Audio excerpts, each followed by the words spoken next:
Hello અને નમસ્કાર મિત્રો, કેમ છો બધા? મજામાં ને? મિત્રો, હું મહેતા ફરી એકવાર સ્વાગત કરું છું તમારું તમારી પોતાની ચેનલ પર. મિત્રો, આપણા શરીરમાં જે ગંદકી જમા થાય છે તે ગંદકીને પેશાબ મારફતે બહાર કાઢવાનું કાર્ય આપણી કિડની કરે છે.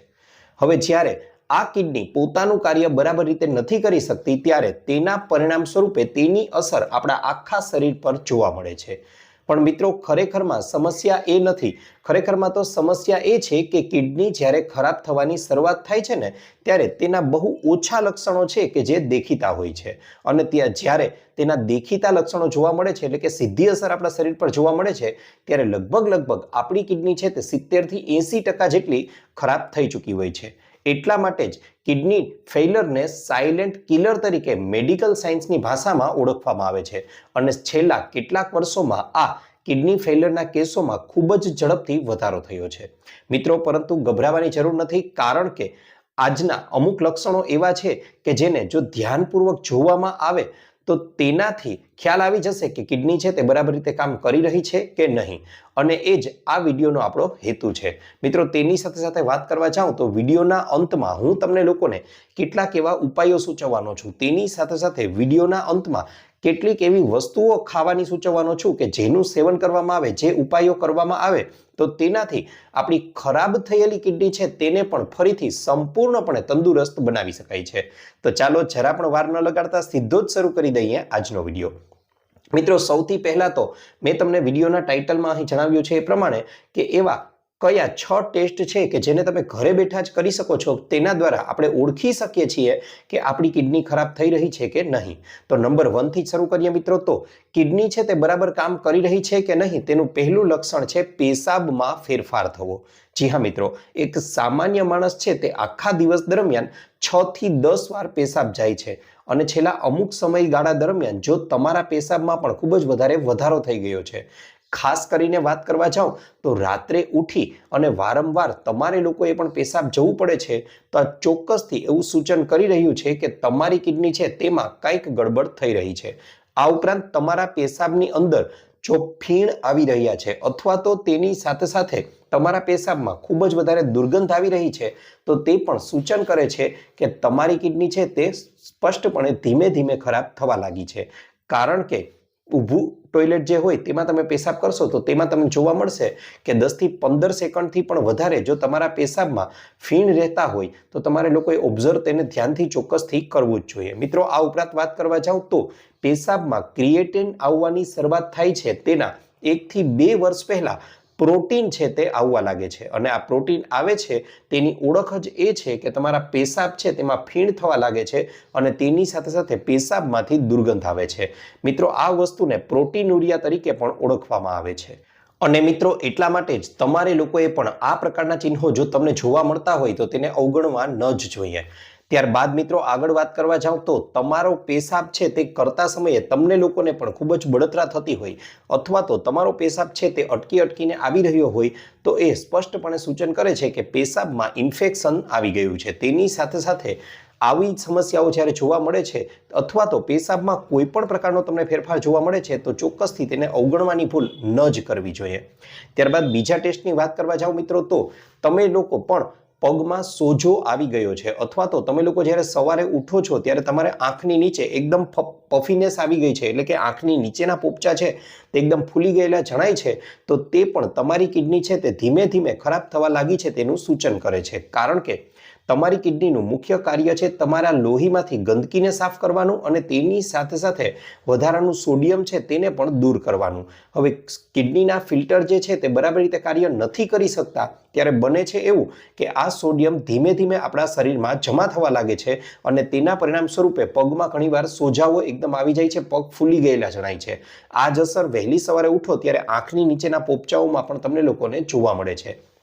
એક સામાન્ય ટેસ્ટ દ્વારા પણ તમે કરી શકો છો કે તમારી આંગળી છે તેના વડે અથવા અંગૂઠા વડે તમારા પગનો જે સોજો છે તેને સહેજ એક જોરથી દબાવો અને તમે હાથ લઈ લો. 10 સેકન્ડ સુધી ત્યાં એવો જ ટોચો રહે છે અને સોજામાંથી ચામડી પાછી બહાર નથી આવતી, તો તે સ્પષ્ટપણે સૂચન કરી રહ્યું છે કે તમારી કિડની છે તેમાં કંઈક ને કંઈક ગડબડ થવા લાગી છે. અને આ લક્ષણને આપણે લોકોએ ખૂબ જ ધ્યાનથી જોવું જોઈએ અને ચોક્કસથી તેમાં યોગ્ય ડોક્ટરની સલાહ પણ લેવી જોઈએ. સાથે સાથે મિત્રો, વાત કરવા જાઉં તો દરેક લોકોના શરીરમાં પોતાની કિડની છે તેનું કદ તે વ્યક્તિની મુઠ્ઠી જેવડું રહેલું હોય છે. હવે આ કિડની છે તે બરાબર આપણી પીઠમાં પાછળના નીચેના ભાગમાં આવેલી હોય છે. હવે ઘણીવાર ઘણા લોકોને આ પાછળના નીચેના ભાગમાં કોઈ જ કારણ વગર દુખાવાની શરૂઆત થઈ જાય છે. મિત્રો, કમરના દુખાવાની સાથે સાથે અન્ય પ્રકારના દુખાવામાં પણ ઘણીવાર આવું બનતું હોય છે. પણ જ્યારે આ પ્રકારનો દુખાવો કિડનીનો દુખાવો હોય છે ત્યારે બને છે એવું કે તેની સાથે સાથે એટલે કે આ દુખાવાની સાથે તમારા શરીરની અંદર તાવ આવી જાય છે. તેની સાથે ઘણીવાર ઉલટી જેવું તમને લોકોને લાગવા લાગે છે, અથવા તો તમારા શરીરમાંથી ખૂબ જ વધારે અને વારંવાર પેશાબ આવવા લાગે છે. તો આ પણ એક એવું સૂચન કરે છે કે તમારી કિડની છે તે અત્યારે બરાબર નથી. આ ઉપરાંત મિત્રો વાત કરવા જાવ તો ઘણીવાર આ દુખાવો છે તે તમને કોઈ એક જ બાજુએ થશે તો આનો મતલબ એવો થાય કે તમારા લોકોની એક બાજુની કિડની છે તે બરાબર રીતે કાર્ય નથી કરી શકતી. ઉપરાંત વાત કરવા જાવ મિત્રો તો યુટીઆઈ એટલે કે યુરિનરી ટ્રેક ઇન્ફેક્શન છે તેના કારણે પણ કિડનીનો દુખાવો છે તે આ પ્રકારનો જોવા મળે છે. ઘણીવાર આપણી કિડનીમાં પથરીની સમસ્યા હોય તો તેમાં પણ આ પ્રકારનો દુખાવો છે તે સામાન્ય રીતે જોવા મળતો હોય છે. અને ઘણીવાર તો ઘણા લોકો એવું કરે છે કે એલોપેથીની પેઇન કિલર એટલે કે રોગને દબાવનાર, દુખાવાને દબાવનાર જે દવા છે કે જેને પેઇન કિલર કહે છે તે પેઇન કિલર ખાઈને આ પ્રકારનો દુખાવો દબાવી દે છે. પણ ડોક્ટર પણ એવું માને છે મિત્રો કે લાંબા સમય સુધી જો પેઇન કિલરનું સેવન કરવામાં આવે તો તેનાથી ઉલટાની કિડની છે તે તો વધારે ખરાબ થવા લાગે છે. માટે કોઈ પણ પ્રકારની ડોક્ટરની સલાહ લીધા વિના કોઈ પણ મેડિકલ શોપ પરથી પોતાની જાતે પેઇન કિલર જ નહીં કોઈ પણ પ્રકારની દવા છે તે ખરીદી અને જાતે સેવન ન કરવું જોઈએ, કારણ કે તેની આડકતરી રીતે તો સીધી જ કિડની પર અસર જોવા મળે છે અને કિડનીને તેના દ્વારા માત્ર ને માત્ર નુકસાન જ થાય છે. મિત્રો, ત્યારબાદ આગળ વાત કરવા જાવ તો આપણા આખા શરીરની અંદર લોહીમાં રહેલા લાલ કોષો છે તે શરીરના તમામ અંગો સુધી ઓક્સિજનની સપ્લાય કરે છે, ઓક્સિજનને પૂરો પાડવાનું કાર્ય કરે છે. પરંતુ બને છે એવું કે જ્યારે આ લાલ કોષોની સંખ્યા જ ઘટી જાય છે ત્યારે શરીરના તમામ અંગો સુધી આ ઓક્સિજન પૂરતી માત્રામાં પહોંચશે નહીં અને આ ઓક્સિજન અંગો સુધી પહોંચે પછી જ તેમાંથી ઉર્જા ઉત્પન્ન થાય છે અને આપણા શરીરમાં શક્તિ રહે છે. હવે આ લાલ કોષો છે તેની સંખ્યા ઘટી ગઈ છે તો તે લાલ કોષોને ફરીથી બનાવવા માટે EPO નામનો અંતઃસ્ત્રાવ હોર્મોન્સ છે તેની જરૂર પડે છે અને EPO નામનો અંતઃસ્ત્રાવ બનાવવાનું કાર્ય આપણી કિડની કરે છે. હવે મિત્રો, જો તમારી સાથે પણ એવું બની રહ્યું છે કે રાત્રે પૂરતી ઊંઘ લીધા પછી પણ બરાબર રીતે તમે ઊંઘ લઈ લીધી છે છતાં પણ આખો દિવસ તમને લોકોને પણ થાક જેવું લાગે છે, તો એક સિમ્પલ બ્લડ ટેસ્ટ છે તે તમને સૂચન કરી શકે છે કે તમારા શરીરમાં રક્તકણો એટલે કે લાલ કોષોની સંખ્યા છે તે કેટલી છે. અને તેની સાથે સાથે જો હિમોગ્લોબિનની માત્રા પણ ઓછી હોય તો તે પણ આડકતરી રીતે કંઈક ને કંઈક રીતે સૂચન કરે છે કે તમારી કિડની છે તે બરાબર રીતે કાર્ય નથી કરી શકતી. આ ઉપરાંત મિત્રો, આગળના ટેસ્ટની વાત કરવા જાવ તો કિડનીનું મુખ્ય કાર્ય છે આપણા લોહીનું શુદ્ધિકરણ કરવાનું, લોહીને ચોખ્ખું કરવાનું. હવે કિડની છે તે બરાબર રીતે પોતાનું કાર્ય નથી કરી શકતી ત્યારે બને છે એવું કે આ ગંદકી છે તે ધીમે ધીમે આપણા લોહીમાં ભળવા લાગે છે અને લોહીમાં ભળવાની સાથે તે આપણા આખા શરીરમાં ભ્રમણ કરે છે અને તેના પરિણામ સ્વરૂપે ઘણીવાર ઘણા લોકોને ખંજવાળ જેવી સમસ્યા છે તે ઉત્પન્ન થાય છે. હવે આખા શરીરમાં આવતી ખંજવાળ અને તેના પરિણામ સ્વરૂપે આ ખંજવાળ ઘણા લાંબા સમય સુધી રહે છે તો તેને પણ સામાન્ય ન ગણવી જોઈએ. મિત્રો, 10% કેસો એવા છે કે જેમાં આ ખંજવાળની સમસ્યા વધતા લોકો ડર્મેટોલોજિસ્ટ એટલે કે સ્કિનના ડોક્ટર પાસે જાય છે અને તેનું યોગ્ય કારણ ન મળવાને કારણે સ્કિન ડોક્ટર છે તે KFT નામનો ટેસ્ટ સૂચવે છે કે જેને કિડની ફંક્શન ટેસ્ટ તરીકે ઓળખવામાં આવે છે. અને આના દ્વારા પણ ઘણીવાર કિડની છે તે બરાબર કાર્ય નથી કરી રહી તેની ઓળખ કરવામાં આવે છે. માટે શરીરના કોઈ પણ અંગોમાં લાંબા સમયથી આવતી ખંજવાળ છે તેને પણ આપણે લોકોએ અવગણવી ન જોઈએ અને તેમાં પણ યોગ્ય ડોક્ટરની સલાહ અને સૂચન લેવા જોઈએ. ત્યારબાદ મિત્રો વાત કરવા જાવ તો ઘણીવાર કિડની ખરાબ થવા માટેનું કોઈ મુખ્ય કારણ હોય તો એ છે હાઈ બ્લડ પ્રેશર અને ડાયાબિટીસ. જી હા મિત્રો, કદાચ તમને લોકોને જાણીને નવાઈ લાગશે પણ લગભગ 40% કેસોમાં કિડની ખરાબ થવા પાછળનું મુખ્ય કારણ કોઈ હોય તો એ છે હાઈ બ્લડ પ્રેશર અને દર 3માંથી 1 વ્યક્તિની કિડની ખરાબ થઈ જાય છે જેમને ડાયાબિટીસ હોય છે. કારણ કે ડાયાબિટીસમાં બને છે એવું કે આપણું લોહી છે તેમાં સુગર ભળવાને કારણે તેમાં ખાંડ ભળવાના પરિણામ સ્વરૂપે તે લોહી છે તે પ્રમાણમાં જાડું બની જાય છે અને આ જાડું લોહી છે તે કિડનીમાં રહેલી નાની નાની નલિકાઓ કે જેને નેફ્રોન્સ તરીકે ઓળખવામાં આવે છે તેને ખરાબ કરી દે છે અને તેના પરિણામ સ્વરૂપે કિડનીનું ફંક્શન, કિડનીનું જે કાર્ય છે તેમાં થોડો અવરોધ ઊભો થાય છે અને કિડની પોતાનું કાર્ય યોગ્ય રીતે કરી નથી શકતી. ત્યારબાદ મિત્રો વાત કરવા જાઉં તો બ્લડ પ્રેશરને નિયંત્રણ કરવાનું કાર્ય પણ કિડની કરે છે. એટલા માટે જો બ્લડ પ્રેશર વધેલું રહેશે તો કિડની ખરાબ થશે. આનાથી ઉલટું કહું તો તમારી કિડની ખરાબ થશે તો તેનાથી તમારું બ્લડ પ્રેશર છે તેને પણ નિયંત્રણમાં નહીં રાખી શકાય. મિત્રો આગળ વાત કરવા જાઉં તો છેલ્લા અમુક વર્ષોની અંદર ડાયાબિટીસ અને બીપીના કેસોમાં ખૂબ જ ઝડપથી અને વધારો થઈ રહ્યો છે અને એટલા માટે જ કિડની ફેઇલિયરના કેસોમાં પણ છેલ્લા અમુક વર્ષોમાં ખૂબ જ વધારે ઝડપથી વધારો થઈ રહ્યો છે. મિત્રો એટલા માટે જ તમને આગળ કહેવા જાઉં કે કુદરતે આપેલી કિડની છે તે એક એવી સિસ્ટમ છે કે જેની કદર આપણે કરવી જોઈએ અને તેની સાચવણી પણ આપણે લોકોએ કરવી જોઈએ. તો અને માત્ર તો જ આપણે લોકો એક સ્વસ્થ જીવન જીવી શકીશું. મિત્રો આ તો હતા કેટલાક એવા ટેસ્ટ, કેટલાક એવા લક્ષણો કે જેના દ્વારા આપણે નક્કી કરી શકીએ છીએ કે આપણી કિડની બરાબર રીતે કાર્ય કરી રહી છે કે નહીં. હવે આગળ વિડીયોમાં વાત કરવા જાઉં તો કેટલીક એવી બાબતોની ચર્ચા કરી લઈએ કે જેનાથી જો તમારી કિડની યોગ્ય રીતે કાર્ય નથી કરી રહી તો એવું શું કરવું જોઈએ કે જેનાથી તે ફરીથી કાર્યવંતી બનાવી શકાય. તો ચાલો એ જણાવી દઉં. મિત્રો સૌથી પહેલું અને સૌથી અગત્યનું અને કદાચ તમે લોકો જાણો જ છો કે કિડનીને સ્વસ્થ રાખવા માટે તમારે લોકોએ ખૂબ જ વધારે સારી એવી માત્રામાં પાણી છે તેનું સેવન કરવું જ જોઈએ. તેનાથી કિડની છે તે પોતાનું કાર્ય યોગ્ય રીતે કરી શકે છે. જો શક્ય હોય તો થોડું નવસેકું પાણી પીવાનો આગ્રહ રાખો અને તમે આખો દિવસ ક્યાંય બહાર રહો છો તો તમારી ભેગો ગરમ પાણીનો જગ પણ અથવા બોટલ પણ લઈ જઈ શકો છો. તેમાંથી નવસેકું પાણી દર અમુક સમયે તમે નક્કી કરેલા સમય પી શકો છો.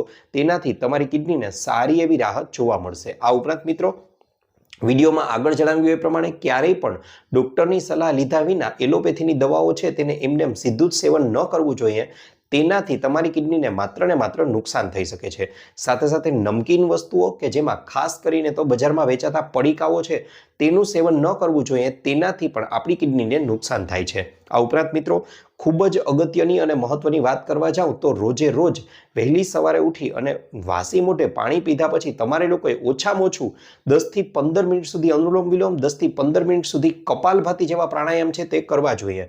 મિત્રો કપાલભાતી તમે લોકો કરશો એટલે તમને એક દિવસમાં ગેરંટીથી કહું છું કોઈ જ ફાયદો નહીં જોવા મળે, પરંતુ લાંબા સમય સુધી ઓછામાં ઓછું 6-8 મહિના સુધી આ કરવાની શરૂઆત કરી દેશો ને, અહીં જણાવેલા તમામ લક્ષણો છે તે દરેકની અંદર તમને લોકોને જબરજસ્ત રીતે ફેરફાર જોવા મળશે અને એકાદ વર્ષ સુધી જરા પણ ચૂક્યા વિના, એક દિવસ પણ છોડ્યા વિના કપાલભાતી છે, અનુલોમ વિલોમ છે, સૂર્ય નમસ્કાર છે, સર્વાંગાસન છે અને તેની સાથે સાથે મંડુકાસન છે, આવા આસનો કરવાની શરૂઆત કરી દીધી ને મિત્રો, તમારા લોકોના શરીરમાં કિડની ખરાબ થયાના જે લક્ષણો દેખાતા ને એમાંનું એક પણ લક્ષણ હવે તમને નહીં જોવા મળે. આ ગેરંટીની વાત છે. ત્યારબાદ મિત્રો આગળ વાત કરવા જાઉં તો કિડની છે તેને ખરેખરમાં એકવાર બહુ વધારે રિપેર થઈ જાય તો ફરીથી તેને જાગૃત કરવી, ફરીથી તેને કાર્યવંતી કરવી થોડી કઠિન બની જાય છે. માટે આટલું ધ્યાન રાખવું જ જોઈએ. અને ઘણીવાર તમે એલોપેથીની સારવાર લેવા જાઓ છો કિડની ખરાબ થઈ ગયા પછી તો તમને લોકોને ખ્યાલ છે કે ડાયાલિસિસ જેવી સારવાર કરવામાં આવે છે કે જે પ્રમાણમાં ખર્ચાળ તો છે જ પણ તેની સાથે સાથે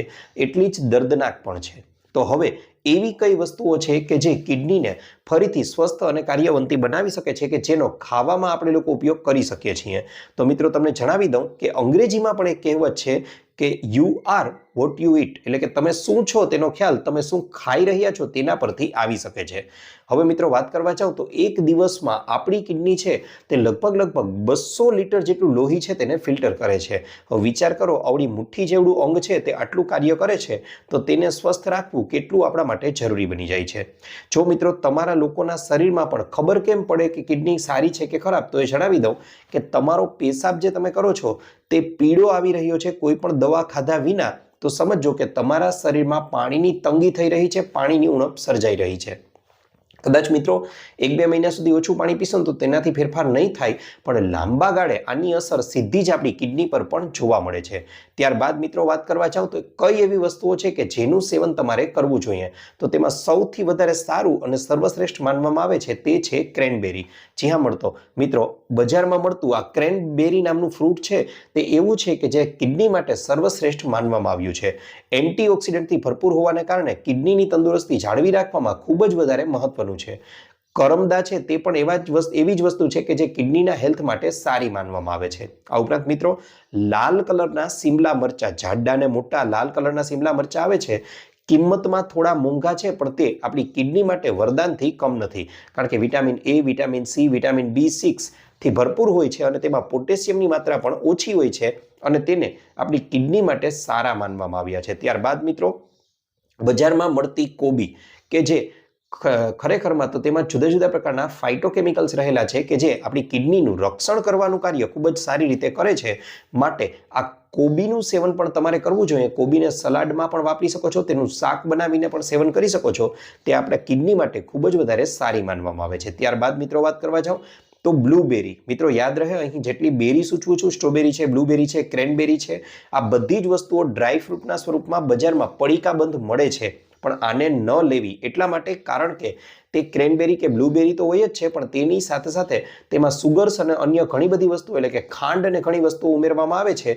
તો આવી વસ્તુઓ ખાશો તેનાથી તો નુકસાન જ થશે. પરંતુ ક્રેનબેરી છે કે પછી બ્લુબેરી છે તેને તેના કુદરતી સ્વરૂપમાં, નેચરલ સ્વરૂપમાં બજારમાંથી લઈ અને તેનું સેવન કરવામાં આવે તો તે ખૂબ જ વધારે ફાયદાકારક નીવડશે. આ ઉપરાંત મિત્રો ડુંગળી અને લસણ તે પણ આપણી કિડની માટે વરદાનરૂપ માનવામાં આવેલા છે. હવે લસણની વહેલી સવારે ઉઠી અને 1 કે 2 કળીને મોઢામાં લઈ અને ચાવી અને ખાઈ જાવી અને ઉપરથી થોડું એકાદ ગ્લાસ જેટલું નવશેકું પાણી છે તે પી જવું.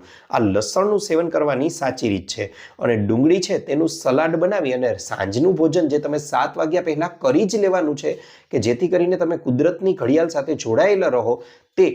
તે ભોજન લેતા પહેલા તમારે લોકો એકાદ વાટકો જેટલું ડુંગળીનું સેવન કરવાનું શરૂ કરી દેશો ને તો તે પણ તમારી કિડની માટે ખૂબ જ વધારે અસરકારક અને ફાયદાકારક નીવડશે. આ ઉપરાંત મિત્રો એક અંગ્રેજીમાં પણ એવી કહેવત છે કે an apple a day keep doctor અવે.